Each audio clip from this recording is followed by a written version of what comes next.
ওকে বন্ধুরা, আজকে আমরা রাসবেরি পাই 4 এর আনবক্সিং দেখাচ্ছি। ঠিক আছে, তো রাসবেরি পাই 4 ক্যানাকিটি থেকে নেয়া। এখানে একটা এইচডিএমআই কেবল দেওয়া আছে, এইচডিএমআই মিনি থেকে নর্মাল এইচডিএমআই তে যাবে। এটা হলো একটি মেমোরি কার্ড 32 জিবির কার্ড রিডার, কুলিং ফ্যান, হচ্ছে রাসবেরি পাইয়ের প্রিমিয়াম একটা কেসটা খুলি। দেখতে পাচ্ছেন কি সুন্দর একটা লোগো দেওয়া আছে উপরে রাসবেরি পাইয়ের। এটার মধ্যে রাসবেরি পাইটা লাগবে এবং এই পোর্টগুলো পাশ দিয়ে আমরা ব্যবহার করতে পারবো।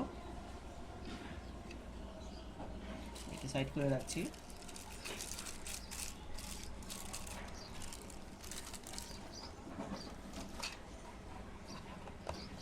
এখানে দেওয়া আছে একটি অ্যাডাপ্টার, প্যারাকিটের হিটসিং, তিনটে হিটসিং রাসবেরি পাইয়ের জন্য।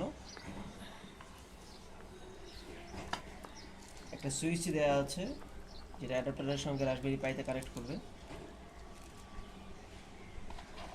রাসবেরি পাই 4 আপনারা দেখতে পাচ্ছেন, এখানে রাসবেরি পাইটাই পুরো দেখা যাচ্ছে। এইচডিএমআই পোর্ট দুইটা, এই পোর্টটা হলো মেইন, এটা হলো সেকেন্ডারি পোর্ট। দুটো দিয়ে 4K ভিডিও সাপোর্ট করবে।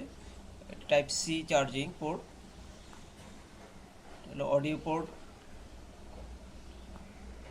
ইউএসবি 3 দুইটা পোর্ট, আর নর্মাল ইউএসবি দুইটা, আর RJ45 এর ইন্টারনেট কানেকশনের জন্য একটা পোর্ট। হিটসিঙ্কগুলো আমরা এখানে লাগাবো, আর এখানে ক্যামেরা এবং আপনার যদি মনিটর লাগাই সেটা দেওয়া আছে, আর জিপিআইও পিন কানেকশনগুলো ওখানে দেওয়া আছে।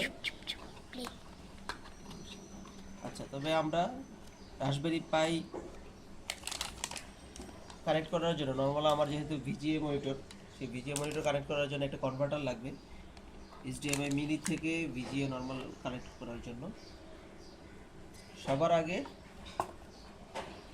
রাসবেরি পাই কানেক্ট করার জন্য আমাদের এই কিছু ইউজার গাইড আছে, সেই ইউজার গাইডগুলো দেখে নিতে হবে।